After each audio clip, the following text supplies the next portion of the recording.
تجھے واسطہ ہے جناب زہرا کا، اولاد زہرا کا، ان تمام مومنات کی تمام دینی و دنیاوی حاجات کو اپنی بارگاہ میں قبول و منظور فرما لیں۔ یا بار الہ تجھے مدینے کے اجڑے ہوئے سیدوں کا واسطہ، تجھے اس بی بی کا واسطہ جو دعا کرتی ہے کہ یا بار الہ جو میرے اجڑے ہوئے گھر کا پرسہ دینے آئے ہیں، ان مومنوں کے گھروں کو ہمیشہ شاد اور آباد رکھنا۔ یا بار الہ جو آنکھیں غم حسین میں تر ہوتی ہیں، انہیں تمام غموں سے محفوظ رکھنا۔ یا بار الہ تجھے واسطہ ہے جناب رباب کی اجڑی ہوئی گود کا، جتنی مومنات اولاد نرینہ کی خواہش رکھتی ہیں اگلے سال سے پہلے پہلے انہیں غلام علی اصغر عطا کر دیں۔ یا بار الہ تجھے واسطہ ہے جناب سکینہ کی یتیمی کا، تمام بچوں کے سروں پہ ان کے ماں باپ کے سائے کو سلامت رکھنا۔ یا بار الہ تجھے واسطہ ہے اکبر اور قاسم کی اجڑی ہوئی جوانی کا، میرے مالک ہمارے ماتمیوں کو، نوحہ خانوں کو، زنجیر زنوں کو اپنے حفظ و امان میں رکھنا۔ یا بار الہ تجھے واسطہ ہے جناب زینب و کلثوم کے زخمی دلوں کا، میرے مالک تجھے ام لیلہ کے زخمی دل کا واسطہ، تجھے رباب کا واسطہ، تمام ماؤں کے سینوں کو ان کی اولاد سے ہمیشہ شاد اور آباد رکھنا۔ یا بار الہ جو رول گئیں درباروں میں، بازاروں میں، تجھے علی کی بیٹیوں کا واسطہ، تمام مومنین کی بچیوں کو اپنے گھروں میں شاد اور آباد رکھنا۔ یا بار الہ تجھے واسطہ ہے بیمار مدینہ کا، میرے مالک تجھے واسطہ ہے بیمار کربلا کا، جتنے مومنین اور مومنات بیمار ہیں ان سب کو شفائے کلی عطا کر دے۔ یا بار الہ تجھے واسطہ ہے شاہ خراسان کا، تجھے واسطہ ہے امام رضا کے وسیع دسترخوان کا، جتنے مومنین رزق کے لیے پریشان ہیں میرے مالک از غیب سے ان سب کو کھلا اور فراخ رزق حلال عطا کر دے۔ یا بار الہ جو مومنین حج و زیارات اور عمرے کی خواہش اور تمنا رکھتے ہیں، سامان سفر نہ ہونے کی وجہ سے پریشان ہیں، یا بار الہ عباس 40 کے عزاداروں کی فہرست تیار کر رہے ہیں، میرے مالک ہم سب کا نام بھی اس فہرست میں شامل کر دے۔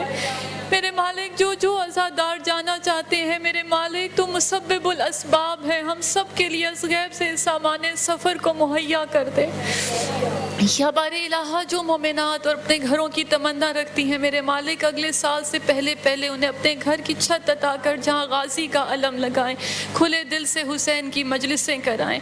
یا بار الہ سفر آخرت بہت طویل ہے میرے مالک، زاد راہ بہت قلیل ہے، ہماری ان عبادات قلیل کو اپنی بارگاہ میں کثیر کر کے قبول فرما لے۔ یار الہ اس دنیا سے جائیں حسین حسین کرتے ہوئے، قبر سے نکلیں علی علی کرتے ہوئے، آمین رب العالمین بحق طٰہٰ و یاسین، صلوات بر محمد و آل محمد۔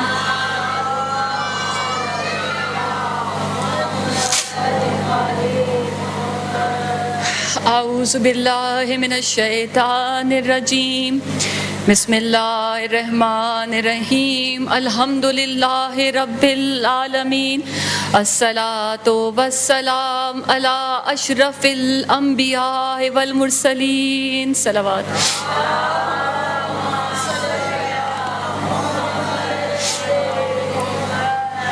و نبینا و شفیعنا و حبیب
23